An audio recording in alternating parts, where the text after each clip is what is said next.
भाई साहब, आप नोटा पे डालो मैं ही जीतूंगा, आप गाड़ी पे कार पे डालो मैं ही जीतूंगा, आप हाथ पे डालो जीतेगा तो कमल ही। हम आपके बेनिफिट के लिए आएगा तो इतना तो आएगा तो मोदी। पर हम एरोगेंस से बात नहीं कर रहे, हम सेवा करके आपके पास आए। इसलिए मैं बोला अगर जितना भी डेटा मैं बोल रहा हूं इसमें गलत है तो बताओ। पत्थरबाजी नहीं हुआ तो बुलडोजर भी नहीं चलता। नमस्कार, उम्मीद है आप लोग स्वस्थ और आनंद होंगे।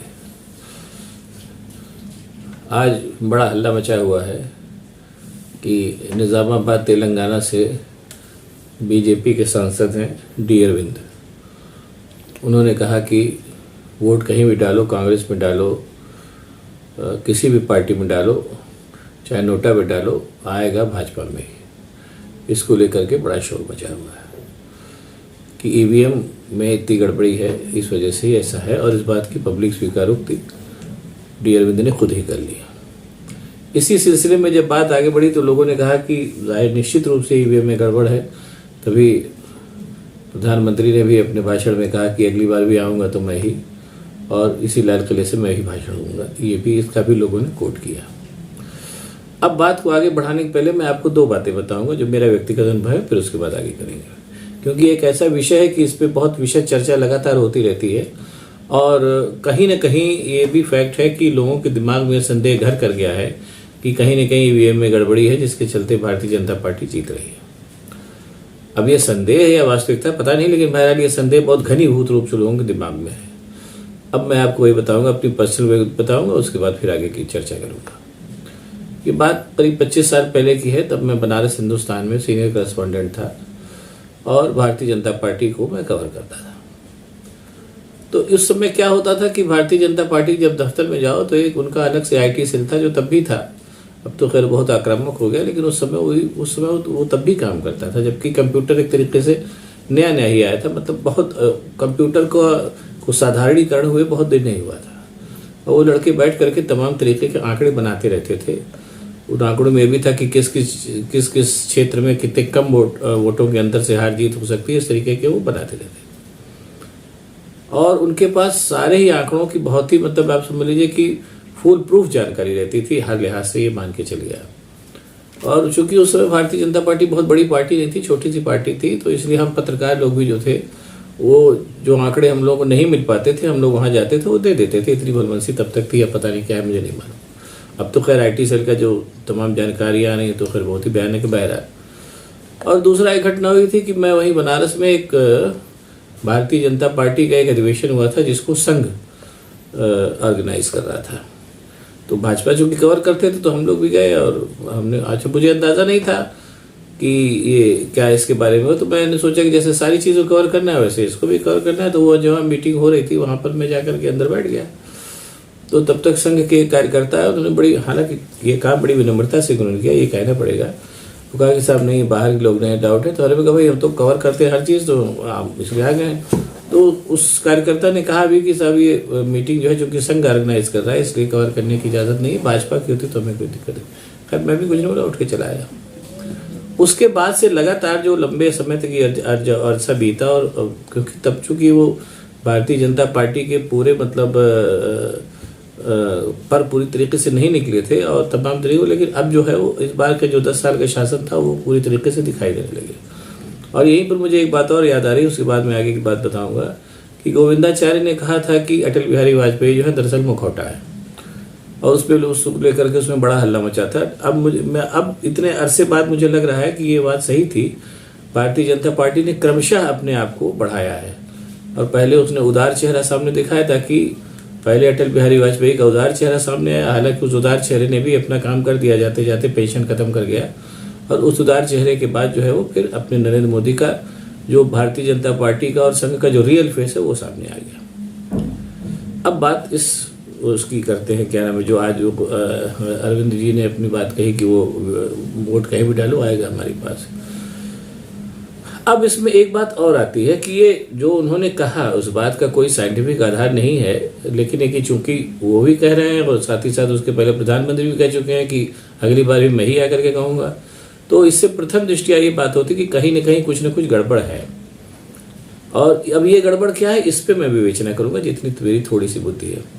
पहली चीज तो ये है कि भारतीय जनता पार्टी जो है बहुत ही माइक्रो लेवल की तैयारी के साथ चुनाव में उतरती है, जिसमें कहाँ कहाँ छोटे छोटे पैमाने पर चीज़ों को मैनेज करके बेईमानी की जा सकती है, इस काम में वो निष्णात है, ये मान के चलिए आप, जैसा मैंने बताया आपको। और दूसरी ये है कि भारतीय जनता पार्टी का जो तैयारी है वो बड़ी बहुत ठंडे दिमाग से, बहुत धीरे धीरे, बहुत लंबे समय से चल रही है। आप ये मान के चलिए कि 1925 से ही चल रही है, जब से संघ बना है। इसकी एक निश्चित उद्देश्य है, वो उद्देश्य क्या है ये तो मैं नहीं बता सकता, लेकिन निश्चित उद्देश्य है। और वो उद्देश्य वो जो है अपने मूल रूप में अपने उद्देश्यों को छिपाती है, चाहे भाजपा हो चाहे संघ हो। और उसी के परिणाम स्वरूप जो है अपने जब वो मोदी साहब आए तो आप लोगों ने, अब तो खैर चीज़ें काफ़ी कुछ सामने आ गई हैं। ये मान के चलिए कि जब शुरुआत में मोदी जी झूठ बोलते थे तो लोग कहते थे कि ये झूठ बोल रहा है, ऐसा नहीं है। वो झूठ जान करके झूठ बोलना स्ट्रेटेजी है संघ की और भारतीय जनता पार्टी की, ताकि लोगों का ध्यान दूसरी तरफ रहे और हम अपना जो हमारा एजेंडा है उसको पूरा करते रहे। उसी एजेंडे के चलते झूठ बोल के अडानी अंबानी को तमाम सुविधाएं दी गई। अब ये कोई बताने की बात नहीं, सब जानते। अब इसी मानसिकता के साथ आप इस अरविंद के बयान को ऑब्जर्व करिए, जो आपको अंदाजा लगेगा।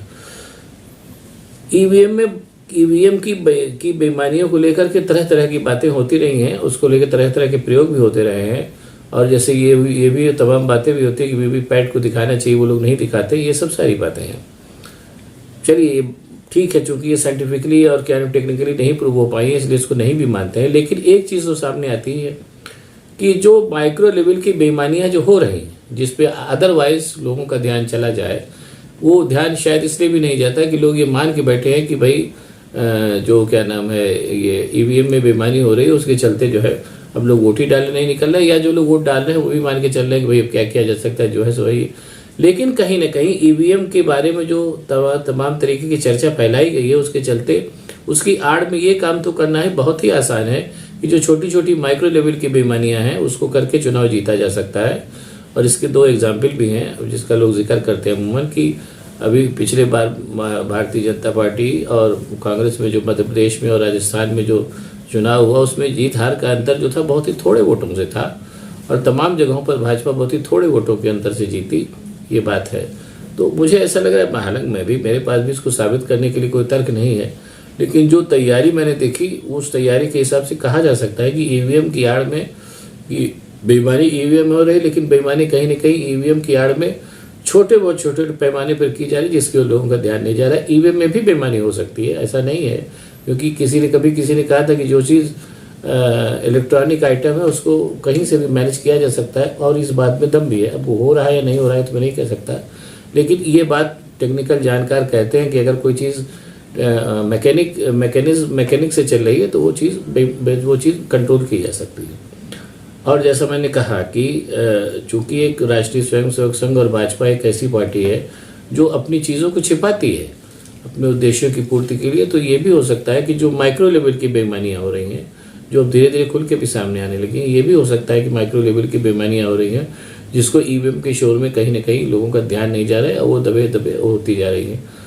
और इसके अलावा ये भी सही बात है कि जब से ईवीएम आई है तब से जो पक्ष जीतता है और वो जो हारता है वो कहता है कि ईवीएम में खराबी है, और जो जीतता है कहता है नहीं ईवीएम ठीक है। लेकिन कुल मिलाकर के इतना तो तय हो गया है कि ईवीएम को संदेह के घेरे में ला करके जो निचले स्तर की मैन मेड क्या नाम है, जो षड्यंत्र हो सकते हैं, जो साजिशें हो सकती है, उनको तो किया ही जा सकता है। और अब कई बार सामने आ चुका है कि भारतीय जनता पार्टी और राष्ट्रीय स्वयंसेवक ऐसा करते भी हैं। तमाम बातों के वो आए हैं, क्या नाम है, सामने आए हैं कि वोटर लिस्ट में जो है वो बहुत बड़ी संख्या में ऐसे लोगों के वोट कार्ड दिए जाते हैं जो भारतीय जनता पार्टी के समर्थक नहीं होते, और भी ऐसी तमाम बातें सामने आई हैं।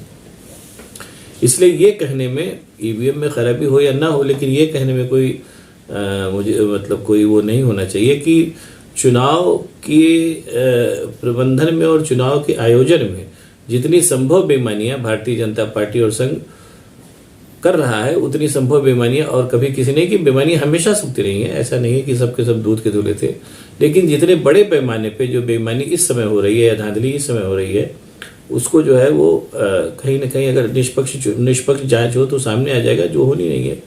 लेकिन बहरहाल जो दो बातें सामने आई, जो अरविंद ने कहा कि हम ही जीतेंगे और दूसरे अपने मोदी जी ने भी कहा कि हम ही आवेंगे, ये कहीं ना कहीं संदेह तो पैदा करता ही है। बहरहाल देखिए चुनाव होने वाला है क्या। अब इससे निपटने केवल एक ही तरीका है कि भारतीय जनता सारी बेईमानियों के बावजूद अगर भारतीय जनता पार्टी के खिलाफ जनरोष बहुत भयंकर होगा तो भी इसमें कोई शक नहीं कि सारी बेईमानियां धरी धरी रह जाएंगी और भारतीय जनता पार्टी खेत रहेगी। लेकिन इसके सब के ऊपर मैं फिर कह के बात खत्म करूंगा, अरविंद ने कहा कि हम ही जीतेंगे और अपने प्रधान सेवक ने कहा कि हम ही आएंगे। ये कहीं ना कहीं संदेह तो पैदा करता ही है। बहरहाल देखिए क्या होता है, चुनाव नज़दीक है। अब अगर ये वीडियो पसंद आए तो इसको शेयर करिए, लाइक करिए, साथ ही साथ मेरे चैनल को सब्सक्राइब करिए ताकि मैं और भी ऐसी बातें आपको बताता रह सकूँ। बहुत बहुत धन्यवाद, नमस्कार।